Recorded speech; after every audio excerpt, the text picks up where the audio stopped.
Hi there, I'm Dr. Kiyah Duffey, nutrition expert, entrepreneur, speaker, and mom of three, and someone who has heard, "But mom, I'm hungry," more times than I care to count. And usually that starts, 6 minutes after breakfast. So let's talk about something that has become so normal, we barely notice it anymore. Constant snacking. I'm not talking about a couple of snacks a day. I'm talking about that all day, every hour food availability. The kind of grazing where kids are never really not eating and also never really truly hungry. Does that sound familiar? If your child is snacking constantly and then barely touches dinner, you are not alone. The question I want to explore with you today is this: are kids eating too often? And if so, what can we do about it? So this isn't just about picky eating or dinner table battles, though those definitely come up as a part of this and for kids who are eating all the time.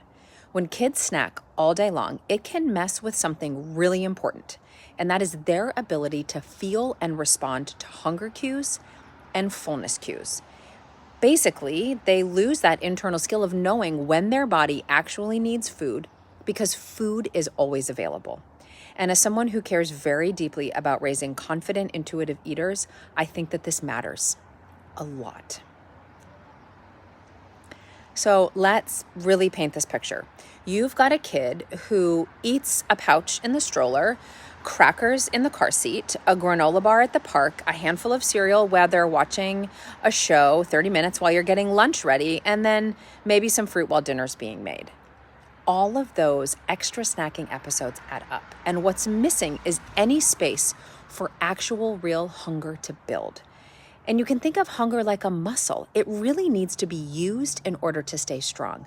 And just like with muscles, if we don't give them time to activate and rest, both, they can get out of sync. So here's what happens. Kids start eating because food is there, not because they're hungry. Meals become power struggles because they're not really hungry.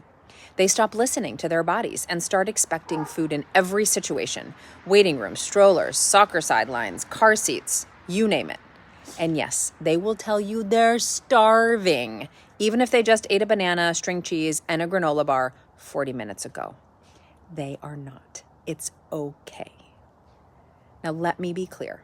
Snacks are not an enemy. They are not the enemy. We live in the real world. Our kids need energy. They do a lot of things. Our schedules are crazy. And sometimes a well-timed snack can save the day.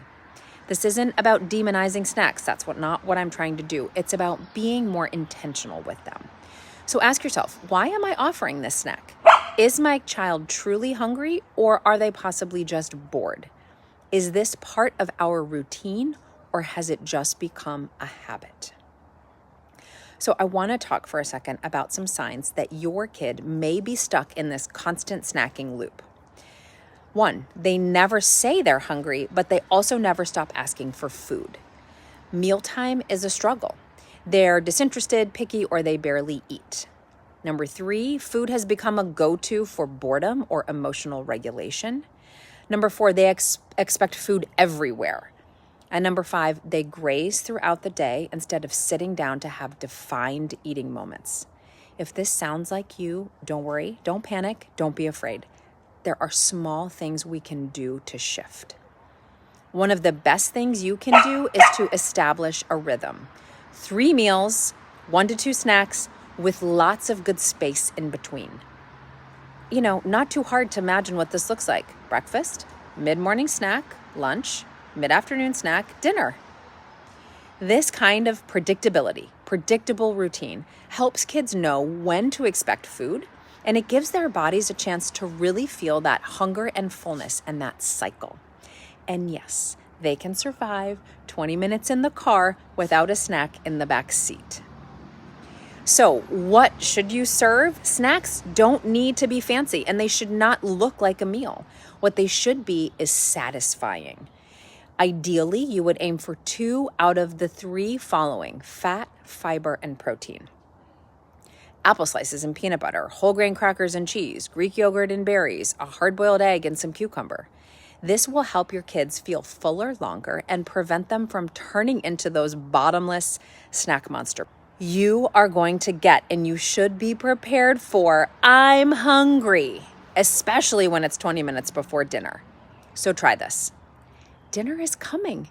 Do you want to help me cook, or would you like to wait with a book? You can have some water, and we'll eat in 15 minutes. If you're still hungry after dinner, then we'll talk about having a snack. This way, you're not denying them, you're helping them reconnect with that feeling, you're acknowledging it, and you are giving them a reason to trust you that food is coming.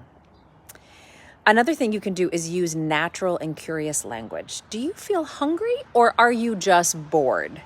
Does your tummy feel empty, or are you still feeling full from lunch?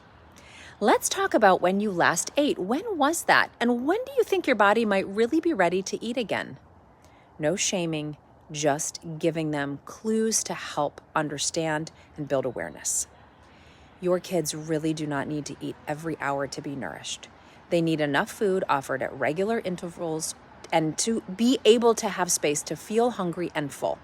So if you're wondering whether your child is eating too often, you're not wrong to ask that. It's a valid question. And the good news is you don't have to overhaul everything you're doing. Start by building a natural rhythm and a routine, and then do that with a little bit more intention. Trusting that your kids know their bodies and can learn how to do this is such a good thing for you and for them. And your kids are likely not going to be so hungry. I'm not talking about kids who are truly food insecure. It is okay to feel those pangs of hunger and to be able to identify what that is and to communicate that with you, to know that they can come back to you and you can say to them, this is when we're going to eat and let's work on it together. If this was at all helpful, I welcome your comments, subscribe, share it with a friend. Thanks for watching. I'll see you next week.